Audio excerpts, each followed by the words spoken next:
Well, hey, welcome back. I'm Chris Shandrow, the pastor at Compass. As always, I'm really glad you're with me today because this is the final day in our Downward Mobility message series. So over the last 6 weeks, we've been looking at one fundamental principle that Jesus tried to get across in multiple different ways, that his kingdom is one of downward mobility. Following Jesus is always going to be a race to the bottom because it's not about gaining things, rather it's about giving them up.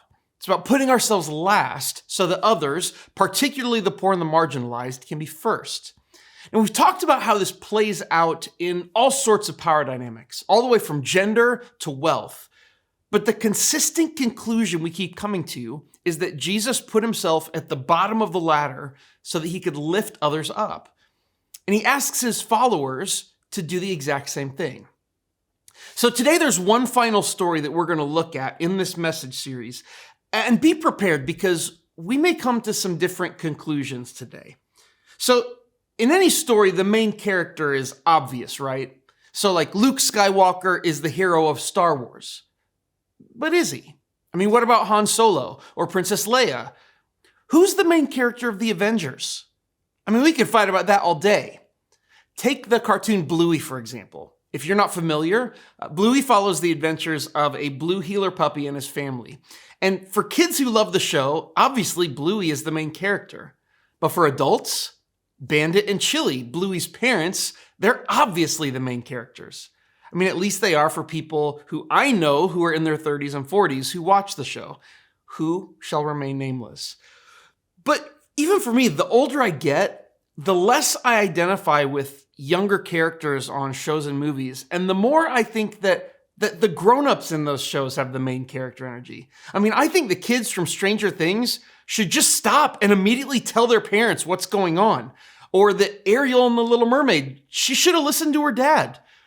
Or the girl from Inside Out, I think she was acting like a brat. She should have done what her parents said. Does that make me old? Probably. I mean, the scene at the end of Toy Story 3 where Andy's mom walks into his empty room when he leaves for college, that just wrecks me.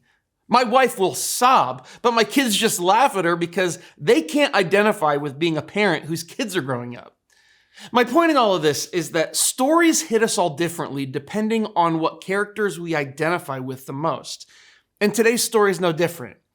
So let's take a look at and see what we can find out about God and ourselves from today's story. And for context, right before the events we're going to look at, a couple of Jesus' disciples asked if they could sit on his right and his left when he became king. Basically, they're asking to be the greatest and have more power than anyone else in his kingdom. This started an argument among all of the disciples, which Jesus had to stop by explaining that in his kingdom, the people who wanted to be great, they would do it by becoming servants, by giving up the pursuit of greatness in the eyes of the world to care for and meet the needs of people who are the least of us. Again, the poor, the marginalized, the helpless. And our story picks up right after Jesus explained this to his disciples in Matthew 20, verse 29. It says, as they were leaving Jericho, a large crowd followed him. There were 2 blind men sitting by the roadside. When they heard that Jesus was passing by, they shouted, "Lord, have mercy on us, Son of David." The crowd sternly ordered them to be quiet, but they shouted even more loudly, "Have mercy on us, Lord, Son of David." Jesus stood still, and he called them, saying, "What do you want me to do for you?" They said to him, "Lord, let our eyes be opened." Moved with compassion, Jesus touched their eyes. Immediately, they regained their sight and followed him. So that's our story. The gist of it is that 2 blind men call out to Jesus, and he heals them. So hearing that, which of the characters here would you say are the main characters? I mean, this might be surprising, but I think the main characters might actually be the disciples. Think about it. One thing that regularly happens to main characters is that they learn a lesson which leads to moral transformation. Think about the Grinch. He's an awful person who learned a valuable lesson about Christmas, and by the end of it, his heart grew 3 sizes. Or think about Tony Stark, the self-centered rich guy who learns to be a selfless hero as Iron Man. Each of these main characters, they start off as selfish until they learn a lesson that changes them. The disciples, they were hand-chosen by Jesus to follow him. And they thought their story was one of a ragtag group of nobodies who were invited into a mission greater than themselves until they finally rose to greatness at the end of it. But they had a lesson to learn. So they didn't understand what that greatness was. In fact, they proved that they didn't understand Jesus' kingdom greatness at all when they were caught fighting to see who's going to have the most prestigious position in his kingdom.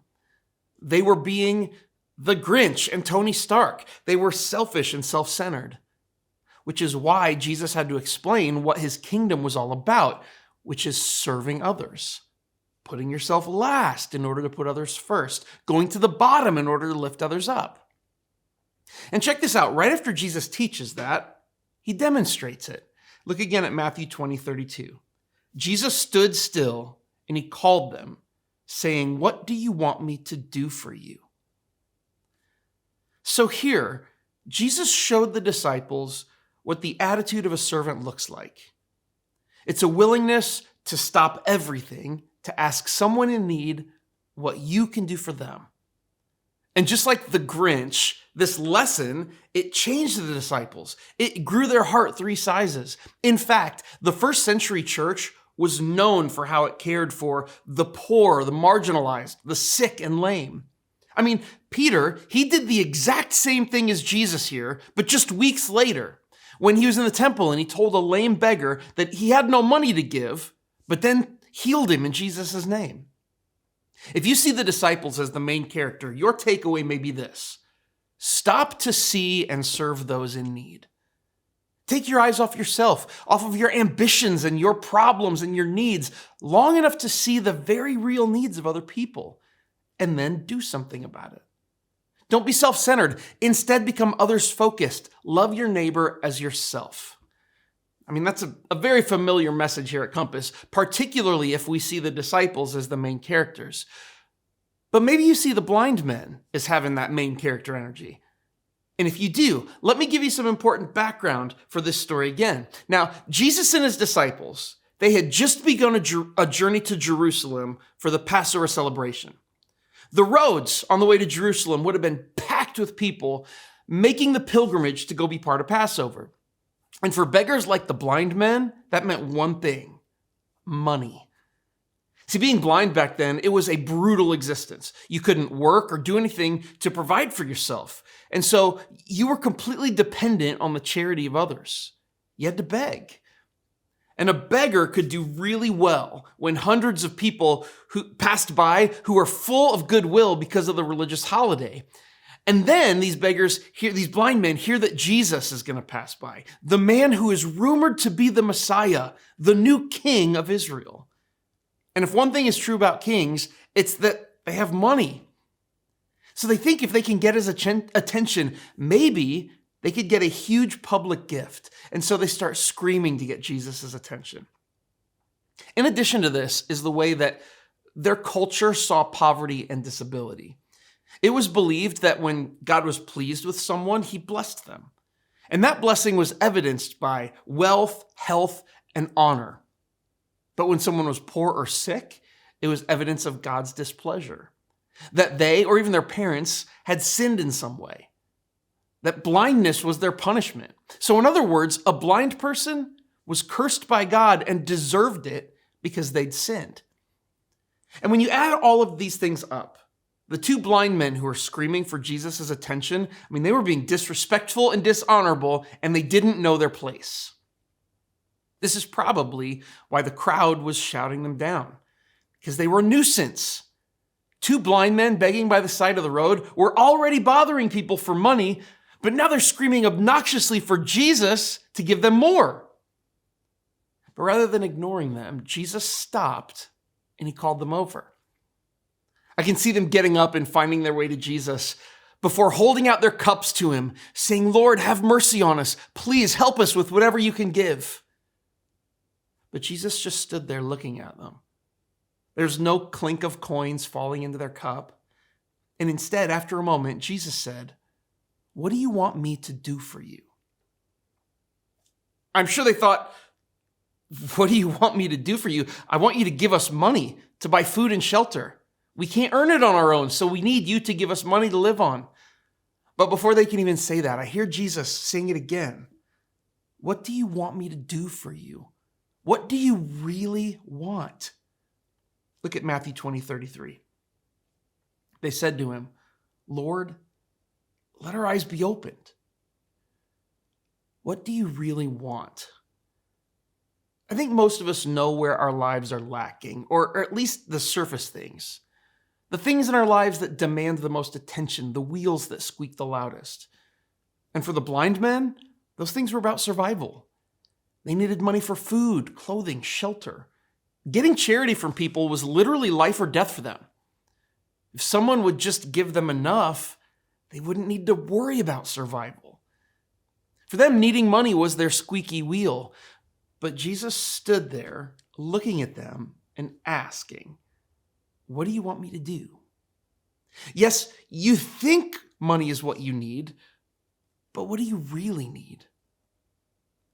And the blind men pause, realizing what Jesus is asking, and one tilts his head towards Jesus and he says, I want to see. On the whole, most of us are pretty good at knowing what we need. I mean, we can look at the problems in our lives and we can diagnose exactly what we think is going to make those things better. I mean, if I could get out of debt and have more money, everything would be great. If I had more time to spend with my family, things would be better. If I had a job I actually liked, or if I didn't have toxic people in my life, or if I had a church that just met my needs and the needs of my kids better, I'd be fine. We say, Lord, have mercy. Here are the things I need if you would just drop them into my cup. But maybe when we do that, Jesus is asking, what do you really need? Charity can go a long way toward helping a blind beggar. But what he really wants, what he really needs, is to see. Some problems just seem impossible to fix. They're too big. Or we've lived with them for so long that it doesn't even seem possible for them to ever change. And then we just kind of build ways to work around them. But Jesus says, what do you really need? Maybe deep down, it's, I want to stop feeling this overwhelming sense of shame. I want someone to love me unconditionally, exactly as I am. I want to stop feeling afraid of a future I can't control. I want to be free of my addiction, to stop feeling alone and anxious and depressed. I want to stop being afraid of being abandoned. I want to be free of the bondage of generational poverty and racism. I want my husband or my wife to love me and put me first. Jesus is asking, what do you really need?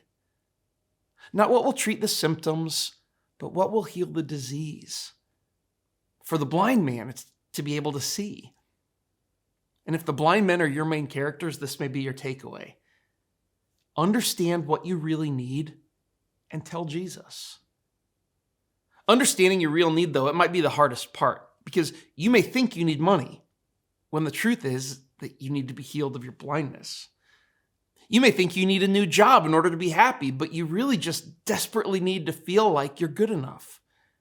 You think you need the nicest and newest thing, but the fact is you only want to feel accepted and respected.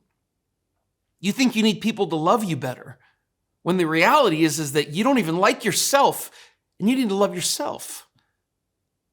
You think you need to chase the future that you want, when instead you need to be healed from the deep hurts of the past. Where is the blindness in your life that you're working around because you just don't think it can be fixed, or maybe you don't even realize it's there? It's time to stop chasing after the things that we think will make our life better and instead understand what we really need and then tell Jesus who's asking. There's one more possible main character in this story, and that's Jesus. He's not the character who learns a valuable lesson or who undergoes a change that makes his life better. Rather, he's the character that we get to learn about in a way that changes our lives. And what is at the heart of this that we can learn about Jesus? We'll look at Matthew 20, verse 34. It says, moved with compassion, Jesus touched their eyes. Immediately they regained their sight and followed him. Jesus is moved by compassion. And Jesus shows us what God is like, which means this: God sees you, he loves you, and and he's moved by compassion to help you. And while he may not give you everything you want or that you think you need, he can heal your area of deepest need. And he doesn't do it because you scream the loudest or because you say flattering things to him or you try to please him by progressing through all the religious activities. He does it because of what is our final takeaway, and that's that God is moved with compassion. He isn't angry or vindictive. He isn't looking to punish or curse you, but instead to restore you and make you whole. I don't know who you identify with as the main character of this story, but I know that whoever it is, there's something God wants to show you. So whether you need to stop to see and serve those in need, or understand what you really need and tell Jesus, or just really grasp that God is moved with compassion, know that he is an active and present part of your life, that he's listening to you. He's asking you what you really need, that he wants you to see where you are, to see where you're blind, and then to heal you at that point. That he isn't moved by anger or disappointment in you, but by his deep, abiding love and compassion for you. So maybe take these main character studies with us. Maybe think about them and internalize them, allowing them to show us the truth about God and the truth about ourselves. And as we do, may God heal our blindness and help us to go and do the same for others, understanding that he wants to hear what we need and that he's moved by compassion to bring restoration and wholeness in those areas of our lives. Thanks for joining me, and I'll see you next time.